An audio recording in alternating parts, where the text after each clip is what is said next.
Gogon Sri Mulat tinggalkan utang rentenir semasa hidup 2 miliar rupiah. Keluarga nekat jual rumah demi lunasi. Nasib pilu dialami keluarga Gogon Sri Mulat yang ternyata terlilit utang ke rentenir. Semasa hidup Gogon rupanya ia meminjam uang berbunga namun tak kunjung dilunasi.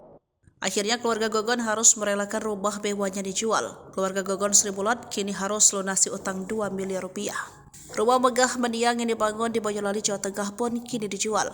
Keluarga terpaksa menjual rumah mewah Gogon itu senilai 3,5 miliar rupiah. Fakta itu diungkap anak Gogon bernama Nova. Nova mengatakan bahwa keluarga harus melunasi utang di rentenir. Dijual tuh banyak sih beberapa ini. Tersangkut masalah utang juga, utangnya sama rentenir kan ngeri, kata Nova. Dikutip dari salah satu akun YouTube Minggu 2 Juni 2024. Nova mengungkapkan utang tersebut sebenarnya untuk memenuhi aktivitas Gogon di dunia hiburan. Lainnya sebagai tambahan biaya renovasi rumah.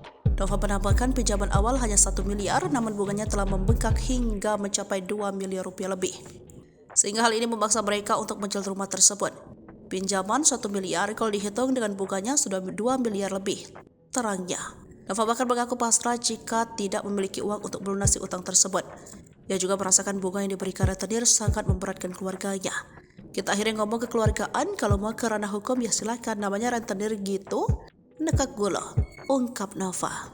Terkini setelah Gogon meninggal dunia, Nova harus menyelesaikan hutangnya. Untuk itu ia menjual rumah mewah peninggalan Gogon. Kalau ratusan mungkin sudah laku karena aku jual 3,5 miliar, kata Nova. Meski banyak pihak yang telah menawar rumah mendiang, namun hingga saat ini belum ada yang beli.